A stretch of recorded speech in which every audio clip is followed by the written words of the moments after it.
Breaking news చూస్తున్నాం. పోలవరంలో నిపుణుల బృందం పర్యటన నేటితో ముగియనున్నది. గత 3 రోజులుగా ప్రాజెక్ట్ నిర్మాణ ప్రాంతాల్లో పర్యటించి ఎగువ దిగువ కాపర్ డ్యాం డీవాల్ పనులకు సంబంధించిన వివరాలు తెలుసుకుంది ఈ బృందం. ఆయా పనులకు సంబంధించిన వివరాలను జలవనరుల శాఖ అధికారుల నుండి సేకరించింది. ప్రాజెక్టులోని డయాఫ్రామ్ వాల్పై నిపుణుల బృందం భిన్నాభిప్రాయాలు వ్యక్తం చేస్తుంది. ప్రాజెక్టుపై పలు పరిశీలన అంశాలను నేడు కేంద్ర జల సంఘం చైర్మన్ తో వీడియో కాన్ఫరెన్స్ లో తెలియజేయనుంది ఈ నిపుణుల బృందం.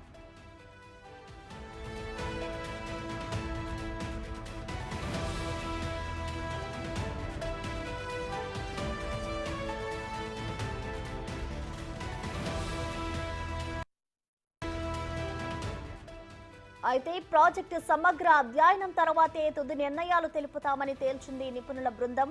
నవంబర్ నుంచి పోలవరం ప్రాజెక్టు పనులను వేగంగా చేయాలనుకుంటున్నామని కేంద్ర జల సంఘం సభ్యులు తెలిపారు. ఏపీ ప్రభుత్వం ప్రతిష్టాత్మకంగా భావిస్తున్న పోలవరం ప్రాజెక్టు నిర్మాణంపై స్పెషల్ ఫోకస్ పెట్టింది.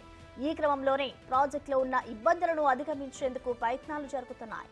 పోలవరం ప్రాజెక్టు సందర్శనకు విదేశీ నిపుణులను రంగంలోకి దింపింది ప్రభుత్వం. దీంతో పోలవరం ప్రాజెక్టు ప్రాంతంలో విదేశీ నిపుణుల బృందం పర్యటన 4వ రోజు కొనసాగుతోంది.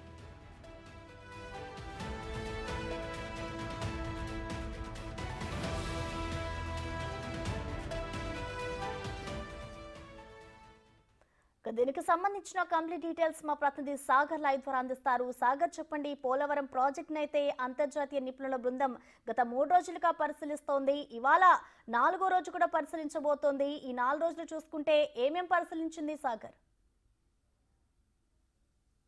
Good morning Prasanna. పోలవరం ప్రాజెక్టులో అంతర్జాతీయ నిపుణుల బృందం 4 సభ్యుల బృందం 3 రోజులుగా పర్యటించారు. ఈ రోజు ఆఖరి రోజు 4వ రోజు పోలవరం ప్రాజెక్టు కాన్ఫరెన్స్ హాల్లోనే కేంద్ర జల సంఘం చైర్మన్ తో వీడియో కాన్ఫరెన్స్ లో వీరు మాట్లాడనున్నారు. ఈ 3 రోజుల పాటు పరీక్షించినటువంటి పరిశీలనలన్నింటినీ కూడా ఒక ప్రెజెంటేషన్ ద్వారా ఈ వీడియో కాన్ఫరెన్స్ లో కేంద్ర జల సంఘం చైర్మన్ కి ఎక్స్ప్లెయిన్ చేస్తారు. దాంతోపాటుగా పోలవరం ప్రాజెక్టు అథారిటీ అధికారులు సైతం ఈ సమీక్షా సమావేశాలు ఉంటారు. ఇప్పటికే ఎగువ కాపర్ డ్యాంతో పాటు దిగువ కాపర్ డ్యామ్ వద్ద కూడా రాతి మట్టి నాణ్యత శాంపిళ్లను వీరు పరీక్షించడం జరిగింది. వాటి ఫలితాలు ఇంకా రావాల్సి ఉంది. అట్లాగే డయాఫ్రామ్ వాల్ నిర్మాణానికి సంబంధించి ఇప్పటికే డయాఫ్రామ్ వాళ్ళకి మరమ్మతులు చేయాలా లేకపోతే దీన్ని మరలా నిర్మించాలా, కొత్తది నిర్మించాలా అనే దాని మీద ఇంకా పూర్తి స్థాయిలో క్లారిటీ రాలేదు. విదేశీ నిపుణుల బృందంలో 2 సభ్యులు మాత్రం డయాఫ్రామ్ వాళ్ళకి మరమ్మతులు చేస్తే సరిపోతుందని చెప్తే మరొక 2 మాత్రం డయాఫ్రామ్ వాళ్ళను కొత్తది నిర్మించాలి,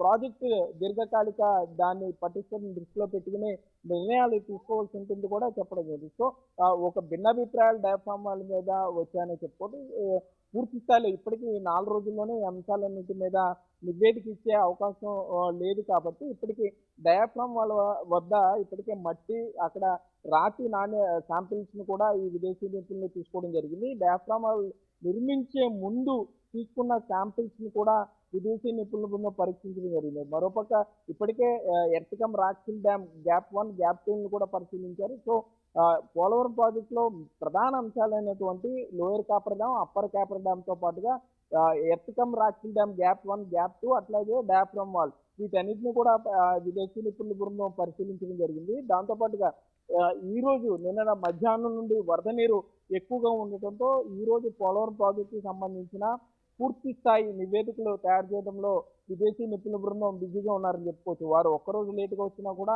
ఇవన్నీ పరిశీలించడం కష్టమయ్యేదని కూడా ఇక్కడ అధికారులు చెప్తున్నారు. కరెక్ట్గా వారు 3 రోజులు పరిశీలన చేశారు. దానికి అనుగుణంగానే వారి పరిశీలన అనంతరం ఒక్కసారిగా వరద నీరు రావడం కూడా జరిగింది. మరోపక్క అధికారులు కూడా నవంబర్ నెల వరకు ఈ వరద ఉధృతి ఉంటుంది కాబట్టి ఈలోపు విదేశీ నిపుణులు నివేదిక ఇస్తే నవంబర్ నెల నుండి పూర్తి స్థాయిలో పోలవరం ప్రాజెక్టు పనులు చేయడానికి అవకాశం ఉంటుందని కూడా ఈ నిపుణుల దృష్టికి తీసుకెళ్లారు. కాకపోతే సమగ్ర అధ్యయనం చేసిన తర్వాత మాత్రమే నివేదిక ఇస్తామంటూ విదేశీ నిపుణులు చెప్పడం జరిగింది. సో ఇక్కడ మనం చూసుకుంటే కనుక వీరు ఏదైతే శాంపిల్స్ తీసుకున్నారో వాటన్నిటికి సంబంధించి రిజల్ట్ వచ్చిన తర్వాత సుమారుగా వీరు నివేదిక ఇవ్వడానికి ఒక వారం 10 రోజులు 15 రోజుల పాటు పట్టే అవకాశం కూడా లేకపోలేదని అధికారులు అయితే అంచనా ఇస్తున్నారు. ఏదేమైనా నవంబర్ వరకు కూడా వరద నీటి ఉధృతి ఉంటుంది కాబట్టి అప్పటి వరకు పనులు కూడా ఉండవు. కాబట్టి ఈలోపు వారికి నివేదిక ప్రకారం డయాఫ్రామ్ వాల్ మెయిన్ గా గత ప్రభుత్వం చేసిన తప్పిదాల వల్ల కొంత పొలిటికల్ గా డయాఫ్రామ్ వాల్ పొలిటికల్ వార్ లో ఇరుక్కుపోయింది కాబట్టి సో విదేశీ నిపుణులన్నా దీని మీద వాస్తవాలు చెప్తారా, డయాఫ్రమ్ వాళ్ళు కొత్తది కట్టాలా లేకపోతే మరామతులు చేస్తుందా అనే ప్రధాన అంశం మీదే రాష్ట్ర ప్రభుత్వం ముందుగా ఎదురు చూస్తుందని చెప్పుకోవచ్చు. విదేశీ నిపుణుల బృందం నివేదిక ఇచ్చిన తర్వాత ఇటు రాష్ట్ర కేంద్ర ప్రభుత్వాలు పోలవరం మీద ఎటువంటి నిర్ణయం తీసుకుంటాయి అనే దాని మీద కూడా కొంత ఉత్కంఠ ఉందని చెప్పుకోవచ్చు. మరోపక్క చూసుకుంటే ఎగువ దిగువ కాపర్ డ్యాముల మధ్య సీపేజ్ ఎక్కువగా ఉన్న నేపథ్యంలో ఈ సీపేజ్ పరిష్కారానికి కూడా విదేశీ నిపుణుల బృందం ఒక ఆలోచన, ఒక నివేదిక తయారు చేస్తామని చెప్పారు. ఈ సీపేజీ అరికట్టడానికి కొన్ని సూచనలు కూడా చేస్తామని చెప్పారు. సో ఈ రోజంతా కూడా నిపుణుల బృందంతో పాటుగా పోలవరం ప్రాజెక్టు అథారిటీ అట్లాగే కేంద్ర జలవనరుల సంఘానికి సంబంధించిన డైరెక్టర్లతో సమీక్ష సమావేశాలు ఉండబోతున్నాయి. ఈ 3 రోజులు చేసిన పరీక్షలతో పాటుగా ఈ 3 రోజులు విదేశీ నిపుణుల బృందం అబ్జర్వ్ చేసిన దాన్ని బట్టి ఈ రోజు నివేదిక ఉండబోతుంది, పవర్ పాయింట్ ప్రజెంటేషన్ ఉండబోతుంది. కాబట్టి అట్లాగే ప్రాజెక్టు మీద అవగాహన ఉన్న ఇండివిజువల్స్ అలాగే మెయిల్ ప్రస్తుత కాంట్రాక్ట్ సంస్థ అయినటువంటి మెయిల్ కాంట్రాక్ట్ సంస్థకు చెందినటువంటి నిపుణులతో కూడా ఈరోజు విదేశీ నిపుణుల బృందం మాట్లాడతారు. మరోపక్క మంత్రి రామానాయుడు కూడా ఇరిగేషన్ మంత్రి ఇక్కడే ఉన్నారు. విదేశీ నిపుణులతో ఇప్పటికే మాట్లాడడం జరిగింది. కాకపోతే నివేదికలు పరీక్ష ఫలితాల మీద ఆధారపడి ఉంటాయి కాబట్టి మొత్తం అన్ని ఏదైతే పరీక్షలకి శాంపిల్స్ సేకరించారో వాటన్నిటిని పూర్తి స్థాయిలో అధ్యయనం చేసిన తర్వాత మాత్రమే నివేదిక ఇస్తారనే సమాచారం అయితే మనకుంది ప్రశ్న. Right, thank you Sagar.